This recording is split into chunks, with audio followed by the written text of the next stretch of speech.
will go ahead and call to order the Finance and Physical Resources Committee. Today is Tuesday, June 15th at 8:30 a.m.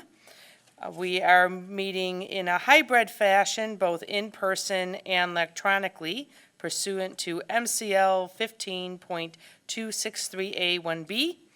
And with the hybrid, we are going to call a roll. If you are here, you may just say here. If you are online, please state your name and your location.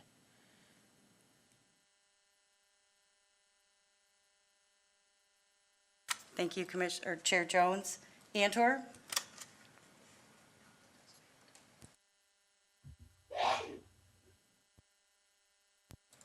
Breivy? Here.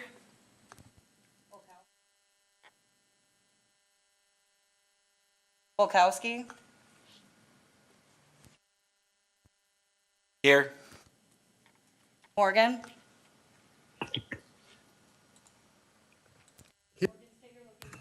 Here, Cortland Township.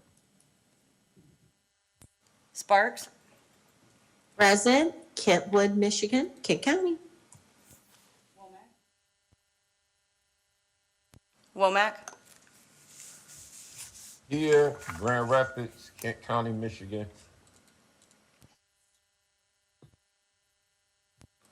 Wooden?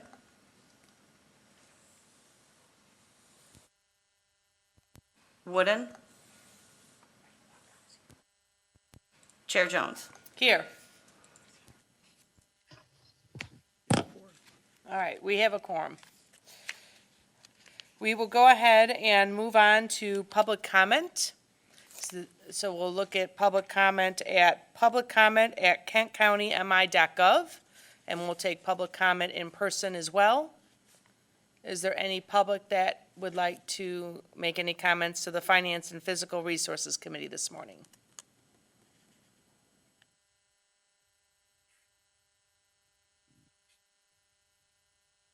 Is there anyone online for public comment? Okay. Nothing on the inbox, nothing in person. I will close public comment, and that will bring us to the consent agenda. Is there a motion to approve the consent agenda? Moved by Breivy. Support by Sparks. Okay, moved and supported. Any questions, comments, or discussion on the consent agenda?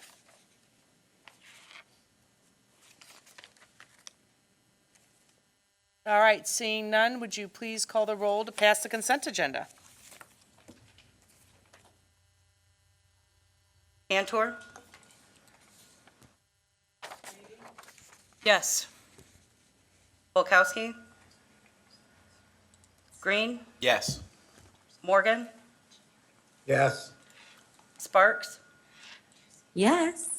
Womack? Yes. Wooden? Chair Jones? Yes. That motion passes. That brings us to item number 3 from the Drain Commission. Wayman, would you please read the action item? Yes, this is a request to the Board of Commissioners to authorize the issuance of Troy with Mosher and Farnham Drainage District Bonds, Series 2021. The Troy with Mosher and Farnham Drainage District, a Kent County drainage district under the jurisdiction of the Drain Commissioner, is authorized under Act 40, Public Acts of Michigan, 1956, as amended, for the making of certain intra-county drain improvements, and will issue its bonds in order to finance the improvements. The proposed resolution will authorize the pledge of the county's limited tax full faith and credit as backup security on the bonds, the county treasurer to execute a certificate of the county to comply with the continuing disclosure, the county administrator and chairperson of the Board of Commissioners to prepare and approve portions of the official statement that pertain to the county and the execution of all other documents as necessary in order to close on the issuance of the proposed bond issuance. The bond proceeds will be used to pay for necessary improvements by the Troy with Mosher and Farnham Drainage District in a special assessment district established by the Drainage District in an amount not to exceed $1.2 million. The principal principal of and interest on the bonds will be payable from assessments to be made upon public corporations and/or benefited properties in the special assessment district. The pledge of the full faith and credit will allow the property owners and public corporations to pay their assessments over time and provide a better interest rate in doing so, thus providing a substantial benefit to the residents of the county. The method of sale will be determined based upon the best current market offerings at the time of sale. Bond counsel has reviewed and approved all documents. Thank you. Is there a motion to approve Moved by Breve. and support? Support by Sparks. All right, and Support by then Sparks. I want to take just a moment. I've been contacted by Commissioner Bukowski, who's having problems getting onto the Zoom. So we have Commissioner Bukowski and Commissioner Antor, who are having Zoom technology issues this morning. And who? And Jeff's having issues? Why don't we pause for a minute? Yep, we're going to pause for a minute. Okay, thank you everyone for that pause. We are on agenda item number 3. We had a motion to approve it. We had a second. We are now taking questions and comments and discussion on agenda item number 3 from the Drain Commission. So do we have any questions, comments, or discussion on this?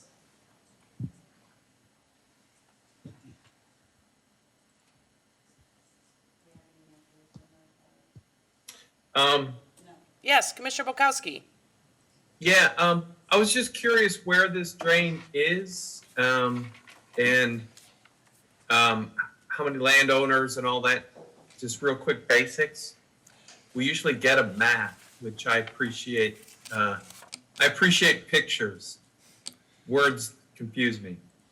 Okay, well, Do we I have don't know anyone if the from drain the Drain commissioner's Commissioner on the here? line today. Is the drain commissioner online today?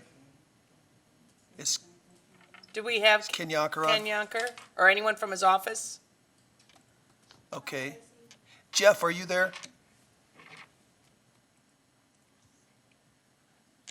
We can get that information for you, Commissioner.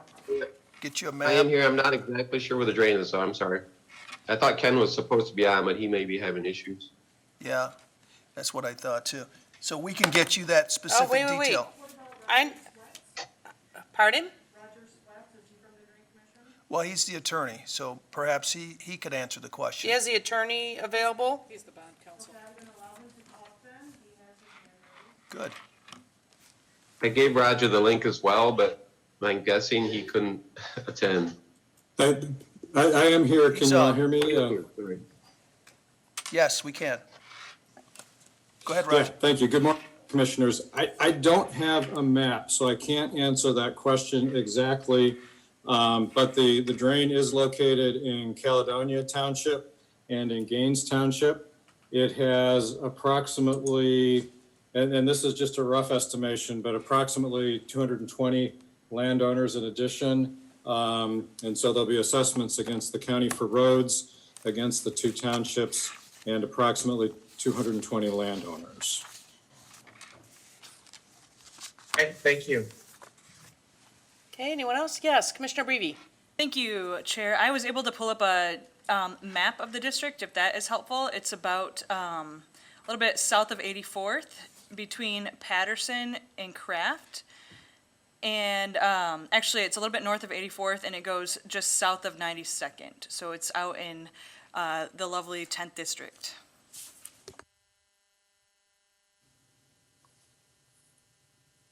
All right. Okay, anyone else?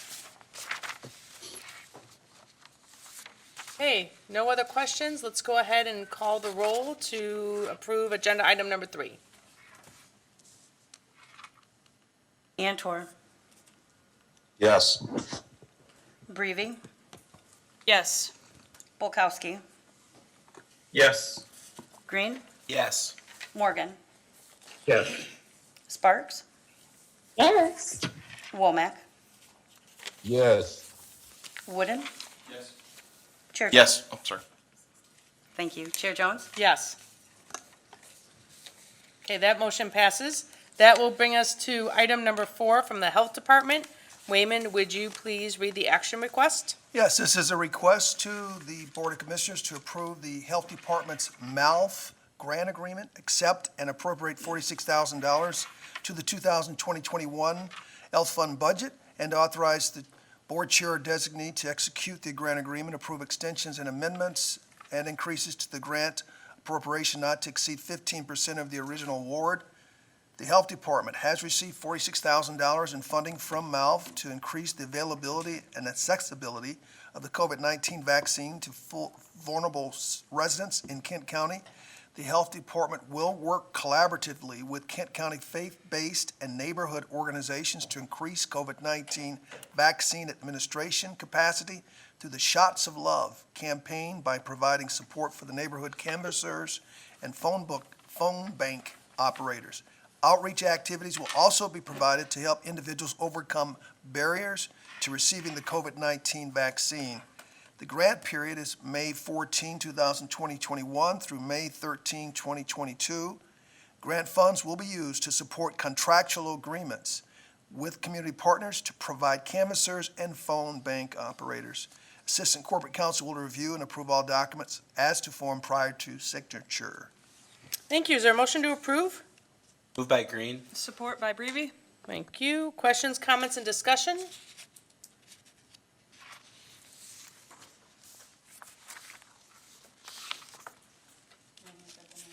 Nothing online?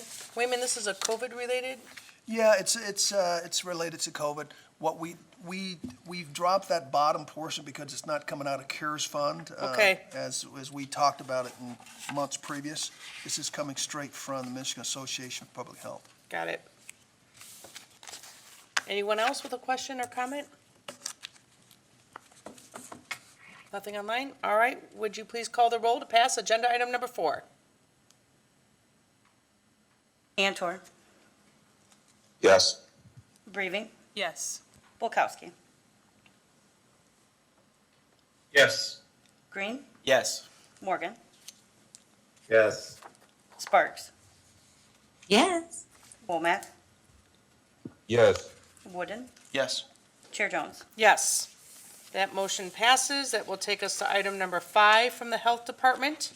Wayman, would you please cover the action request? Sure will. This is a request, a recommendation to the Board of Commissioners to approve the Health Department's Michigan Department of Health and Human Services grant agreement, accept and appropriate $555,400 to the 2020-21 Health Fund budget, and authorize the Board Chair or designee to execute the grant agreement, approve extensions, amendments, and increases to the grant appropriation to not exceed 15% of the grant award. Department of Health and Human Services has provided funding for a wastewater evaluation and reporting program for SARS-CoV-2 that continues the pilot program that was implemented in late fall of 2020.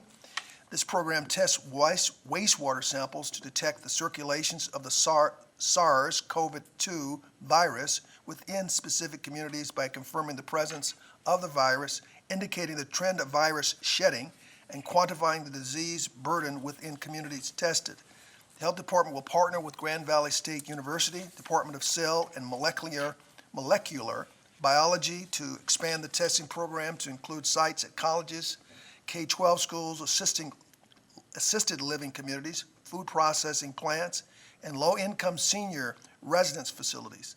Testing will be increased from 7 samples per week to 44 samples per week, with samples collected by wastewater engineers and contracted plumbers. Grant funds will be used to cover the cost of existing staff, contractual service expenses, and indirect costs. The grant request is related to COVID and is funded with epidemiology and laboratory capacity enhancing detection expansion funds supported through the Coronavirus Response and Relief Supplemental Appropriations Act of 2020-21, made available through the state of Michigan. The agreement period for the Michigan Department of Health and Human Services contract is June 1, 2021 through September 30th, 2021, with conditionally approved funding through July 31 of 2023. Assistant Corporate Counsel will review and approve all documents as to form prior to signature. Thank you, Wayman. Is there a motion to approve? Moved by Brevi. Support by Wooden. Moved and supported, and we'll take questions, comments, and discussion. Yes, Commissioner Brevi.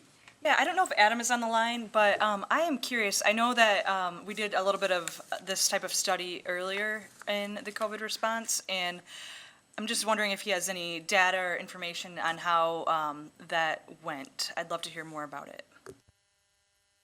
Yeah, good morning. I am here.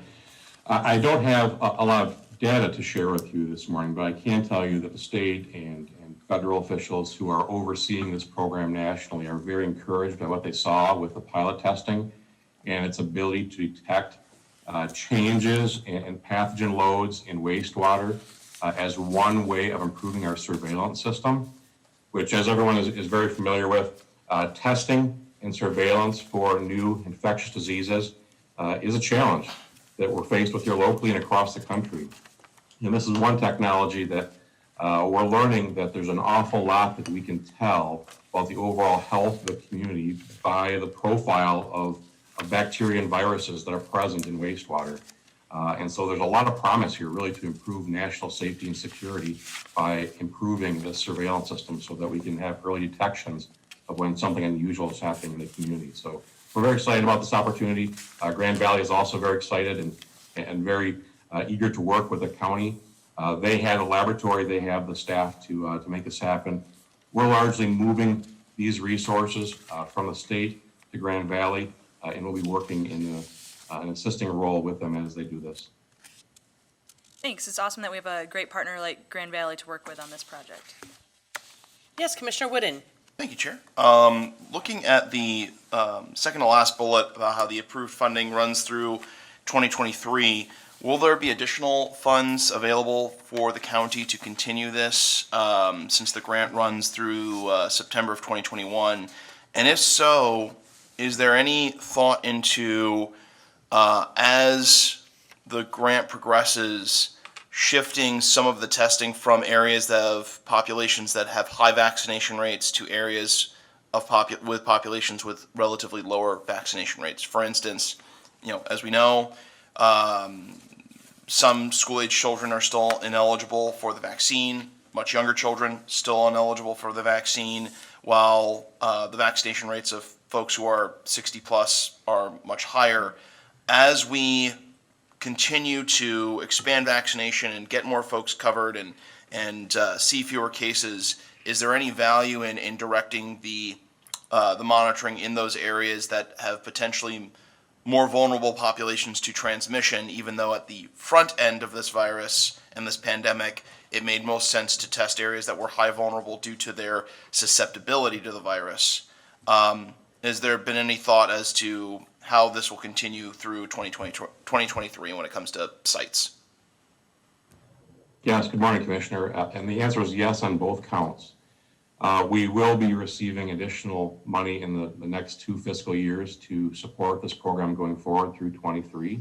And those action requests will be brought to this committee and to the board when that happens. And yes, this is very much a learning process, and the state and Grand Valley are very open to changing those testing sites, expanding or mending them as it fits the model and as it addresses new research questions that develop as we proceed. Yes, Commissioner Antor. Thank you, Chair. Good morning, Adam. Yeah, I just had a question. When Wayman was reading this description, he mentioned the shedding. Can you talk a little bit about what that entails? Yeah, so without being too descriptive here at breakfast time for many, our waste, our urine and feces contains a great deal of microorganisms, of course, and those microorganisms are a great fingerprint for the overall health of individuals, but also of community.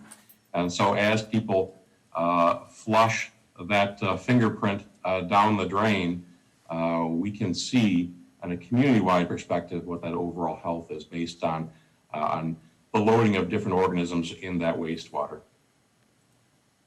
Well, you were very good in skirting that issue. I like the way you described that. Trying to be gentle here. Yeah, well, then, I've also heard the word shedding coming up, and I was wondering if you might be able to address it, if you've done any research on the people that do get vaccinated. There's talk that they too they shed certain proteins, I believe, and other people can absorb that.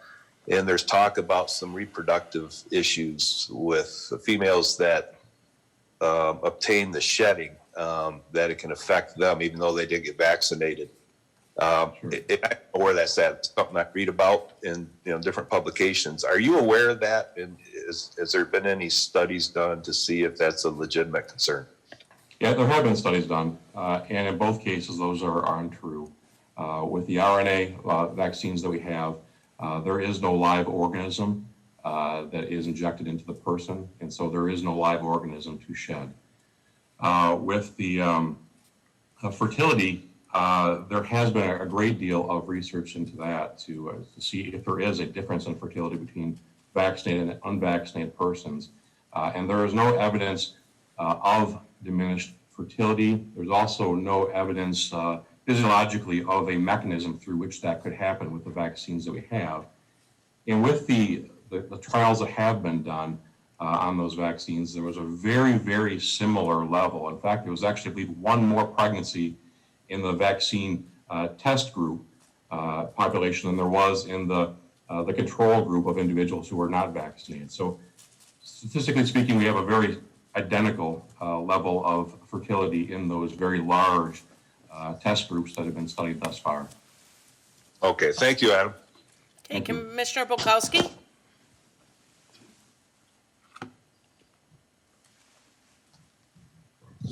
Thank you, Chair. Sorry, moment there to get to my unmute. Adam, can you clarify the timing of this grant? Is the whole $469,000 to Grand Valley to be spent by September 30th? Had Gail, our finance director, on the line, and Gail, please correct me if I'm wrong, but the answer to that is yes, I believe. And then we will be receiving additional funds for 22 and 23 at that time to make sure there's not a interruption in the program. Yes, Adam, that's true. The full 400, I think it's about 469,000 to Grand Valley of that total. 555,000 will be spent by September 30th of 2021. And then we have approximately $1.5 million for October 1 of 22 or 21 through September 30th of 22. And then about another $1.3 million for 22 to 23. So there's that 555,000 is about the prorated portion of a total year amount to be spent. All right, yeah, just I don't know what to say other than it seems like a lot of money to ramp up to spend in 4 months. And then, I mean, I guess next year and the following year, they'll be ramped up. But yeah, it just seems pretty significant. But I'll leave my thoughts there. I was just going to add, there's a lot of that cost is related. There's significant testing supplies and equipment that need to be purchased for that. So for year one, that may seem like a lot of money in a few months, but there's some significant expenditures that Grand Valley will need to do in order to get that implemented and the program, enhanced. All right, thank you. And I'll just add to that I agree. This is a lot of money over the course of 3 years for testing wastewater. I think the real value in this is, in part, what it's doing for COVID now. But I think the greater value is what it's doing for our nation's surveillance system. And we're really hoping that this is part of an ongoing infrastructure that we have for identifying when something threatening is arriving in our communities. Okay, do we have anyone else online with questions? Dr. London, when it comes to the bullet point number 1, where it talks within specific communities, what communities does this action request target? Do you have an agreement with facilities already, and if so, which ones? So we do have agreements with, I believe, 7 facilities that we began the pilot project with. And those included assisted living centers and some factories that we knew were good indicators of communities, areas, or employers where there were lots of high vulnerable persons living. Grand Valley has it in their project to expand that to additional facilities, additional neighborhoods, additional assisted living centers, for instance. I'm not sure where they stand with obtaining those arrangements. They're really running point on managing that part of this study going forward. Gail, is there anything that you want to add to that as far as arrangements with sites? Yeah, I don't believe that there's, or at least I'm not aware of the specific sites. I do know, like, the Grand Valley will be the testing site for the, where it says the colleges and universities. Grand Valley is one of them. But I'm not aware of any of the additional ones if they've been identified yet. I'm just curious, is there wastewater, like waste treatment plants that you're gonna go to, or is it more specific than that? Generally, it's more specific than that. We have partnered with some wastewater treatment facilities with that pilot portion of this. So they have been engaged, and we really need their assistance because they're the ones who have access to collect those samples as part of their public system. But I think they're really looking more toward the neighborhood level, the large factory level, the community-wide level, so that we're not getting too deep into the testing an individual home, but we're also testing at a granular level that's sufficient enough to give us a little more targeted information about what a neighborhood or community or a large employer that has hundreds of employees, what might be happening with that population therein. Okay, thank you. Anything else from anyone online? Nope. All right, would you please call the roll to pass agenda item number 5? Antor, Yes. Reaving, Yes. Bulkowski, Yes. Green, Yes. Morgan, Yes. Sparks, Yes. Womack, Yes. Wooden, Yes. Chair Jones. Yes. That motion passes. That will bring us to item number 6 from Kent County Community Action. Wayman, would you please cover the action request? Sure. This is a recommendation to the Board of Commissioners to accept and appropriate $1 million to the 2020-21-22 Kent County Community Action Fund, to authorize the board chair designate to execute the documents related to the funds, and approve extensions, amendments, and increases to the grant appropriation not to exceed 15% of the original award. Kent County Community Action has received notification of its pending allocation of funding from the Michigan Department of Health and Human Services as a part of the Department of Energy Weatherization Assistance Program. This marks the 48th consecutive year of funding beginning in 1973. Kent County Community Action has weatherized over 8,200 dwellings since the inception of the WAP in Kent County and expects to add 89 units dwellings with this funding. The allocation of $1 million includes funding for administrative, supportive, and technical training expenses, as well as funding for labor and materials and health and safety measures installed in customer dwellings. The grant period is from July 1, 2021 to June 30th, 2022. Assistant Corporate Counsel will review and approve all documents as to form prior to signature. Thank you. Is there a motion to approve? Motion by Womack. And support? Support by Wooden. Bulkowski. Okay, we have moved and supported, and we'll take questions, comments, and discussion on this one.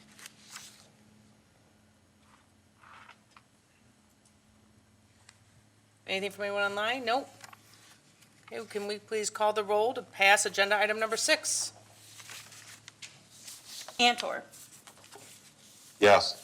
Reaving, Yes. Bulkowski, Yes. Green, Yes. Morgan, Yes. Sparks, Yes. Womack, Yes.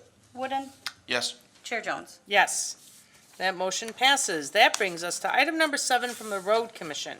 Wayman, would you please cover the action request? Sure will. This is a recommendation to the Board of Commissioners to authorize the issuance of up to $26 million in Road Commission Facility Construction and Site Improvement Bonds, Series 2021. The Kent County Road Commission has determined the need to acquire, construct, furnish, and equip facilities to operate a road commission complex that support equipment and salt storage, engineering, maintenance, preservation, operations, and other road-related purposes. The total cost of the project is estimated at $50 million, with the proposed bond amount not to exceed $26 million, and the non-bonded portion being paid from currently available road commission resources. The principal of and interest on the bonds will be payable from Michigan Transportation Fund revenues to be received by the Road Commission from the Michigan Transportation Fund, and the resolution contains an irrevocable appropriation of these funds as provided in authorizing statute. The Road Commission Board adopted a resolution on June 8th approving the bonds and the use of the Michigan Transportation Fund revenues to pay debt services on the bonds. The proposed resolution will authorize the county administrator, the chairperson of the Board of Commissioners, and the Fiscal Services Director as authorized officers to complete the transaction, the pledge of the county's limited tax, full faith, and credit as backup security on the bonds, the authorized officers to execute a certificate of the county to comply with the continued disclosure, to prepare and approve portions of the official statement that pertain to the county, and the execution of all other documents as necessary in order to close on the issuance of the proposed bond issuance. Staff anticipates closing on the bonds in August of 2021. Bond counsel has reviewed all documents. Thank you. Is there a motion to approve? By Brevi. Moved by Morgan. Okay, moved by Brevi, and we need support. Support by Sparks. All right, moved and supported, and now we'll take questions, comments, and discussion. We'll start with Commissioner Wooden. Thank you, Chair. Two quick questions, one for Mr. Dode and one for Mr. Warren.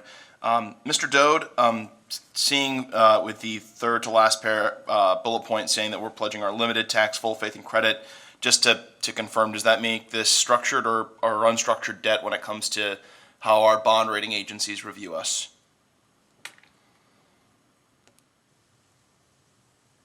If I understand your question correctly, it would be self-supported debt Self-supported.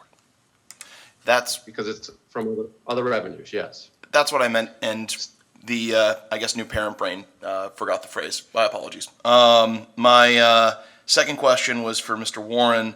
In the event that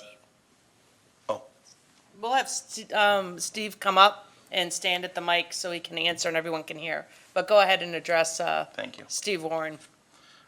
Steve. My main question is in the event that MTF revenues decline either through a reduction in gas tax collection or an unforeseen economic issue that leads to MTF revenues to decline, would the Road Commission's first obligation be to pay these bonds and reduce road services, or would it require coming back to us to utilize general funds to make that revenue whole? Just thinking about, as we're paying the bonds on the convention center that has structured debt, but in the event of economic and unforeseen economic conditions, that's often led to us having to support that. And I'm just wondering, in the event that MTF revenues decline, would the first step be to reduce services or come back to us?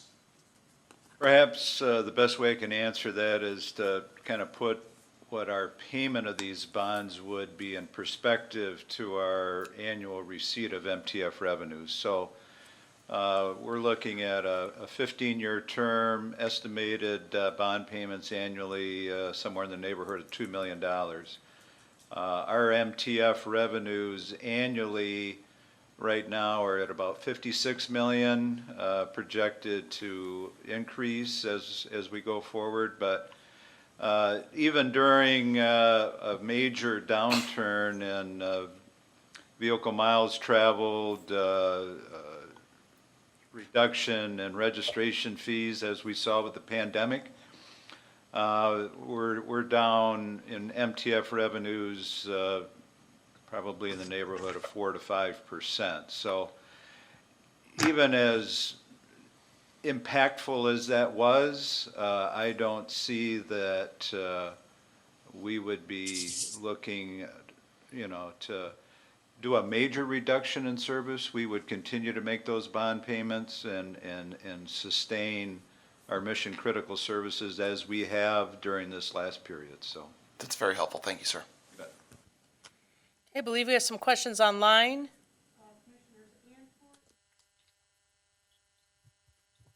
All right, let's start with Commissioner Antor. Thank you, Chair. Steve, you mentioned it's a 15-year term. Are these bonds callable? Yes. Okay, thank you. Okay, Commissioner Bukowski. Thank you, Chair. Yeah, I guess, morning, Steve. Good morning. I assume, the Road Commission has done more than enough due diligence related to all the nits related to the move and the decision to move and all that. And so, though I guess at this time it gives us an opportunity to ask a couple of due diligence questions, and I'll try to be a minimal Tuesday morning quarterback. When you talk about your MTF funding and that this isn't a significant portion of that, but does the $2 million annual bond payment, does it move any dollars, I guess literally, figuratively, from the roads to the bankers?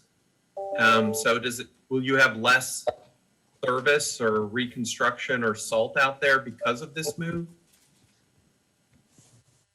Commissioner, we maintain not only this central complex, but 3 other complexes.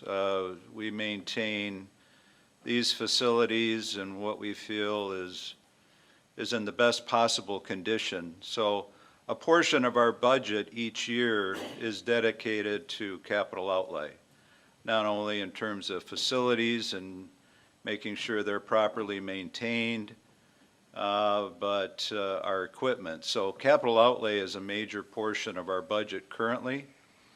The second part of that answer, I think, is as we entered into this decision to build this facility, we did so with the knowledge that, and our first priority is to maintain good roads in good condition.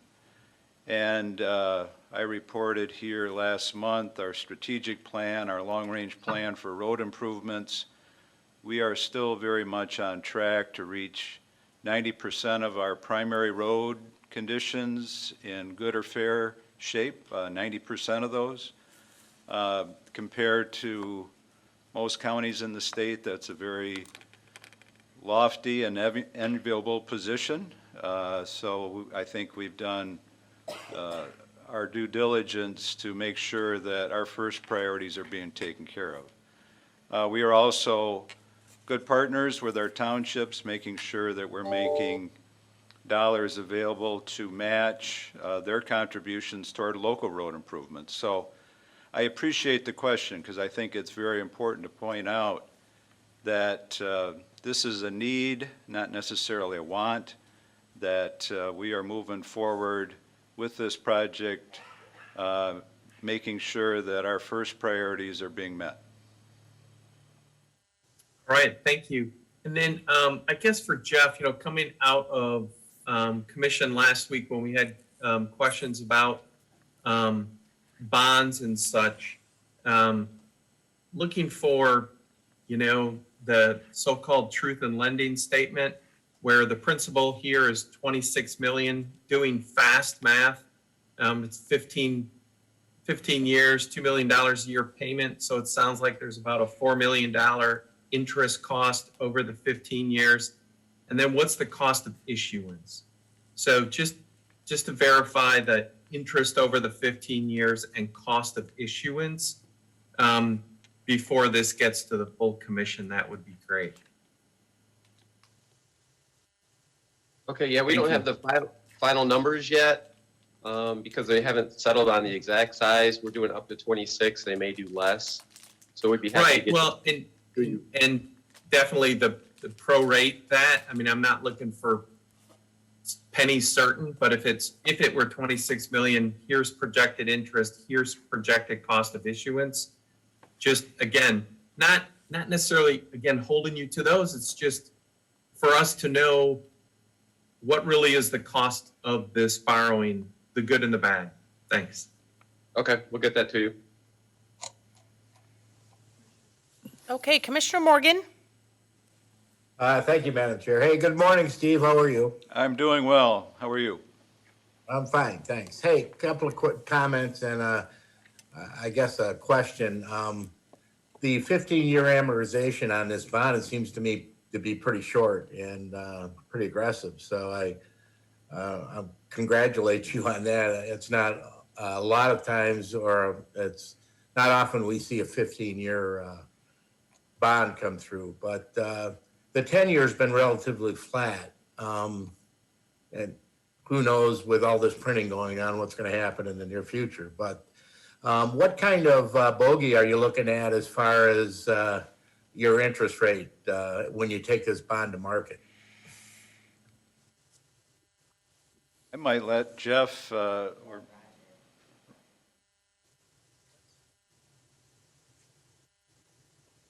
Yeah, good question, Roger. I believe, and I don't have the numbers in front of me. Sorry, I'm at a very remote location today, but I want to say current rates are right around 2%, but let me confirm that and get back to you on that one as well. Jeff, would you like me to jump in Yeah, on that a Roger, little? if you have it handy, that'd be great.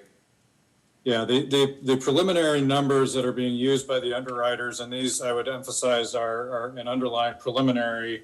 We're showing a true interest cost of just under 1.7% for the 15-year issue. That's fantastic. So, hey, and my understanding is this is going to the market in July. Did I understand that correctly?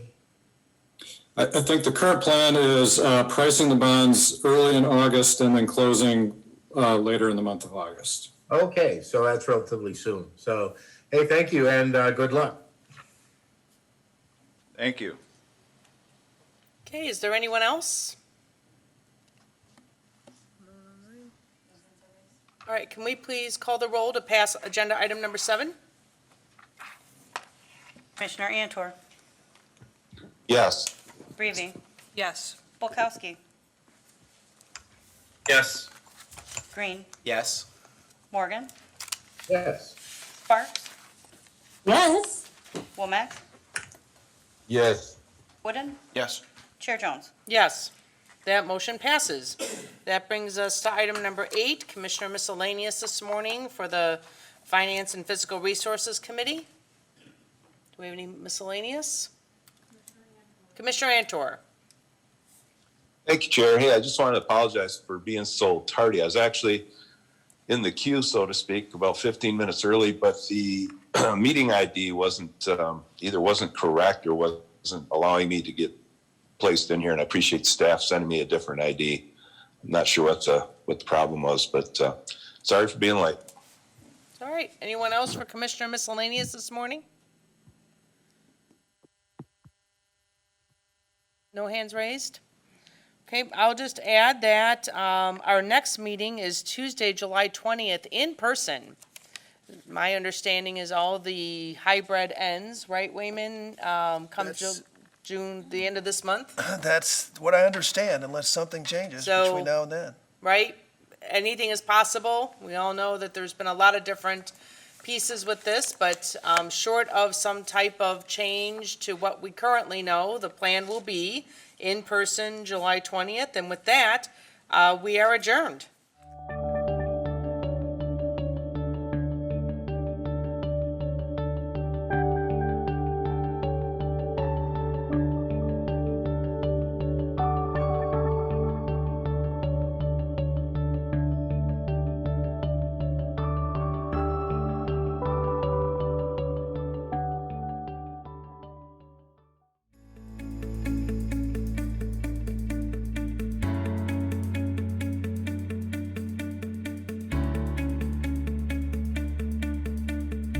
I am Kent County.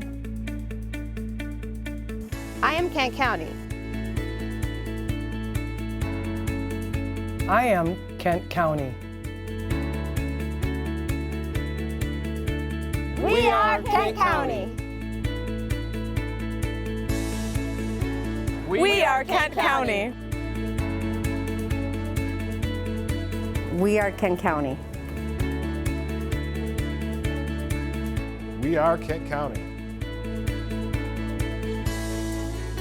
We are Kent County.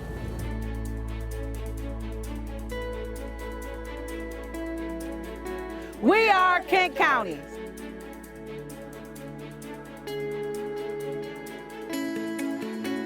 We are Kent County.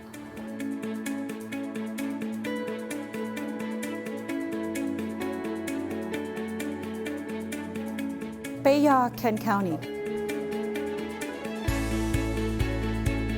Ami, Kent County. Somos Kent County. Mas Ira, Kent County.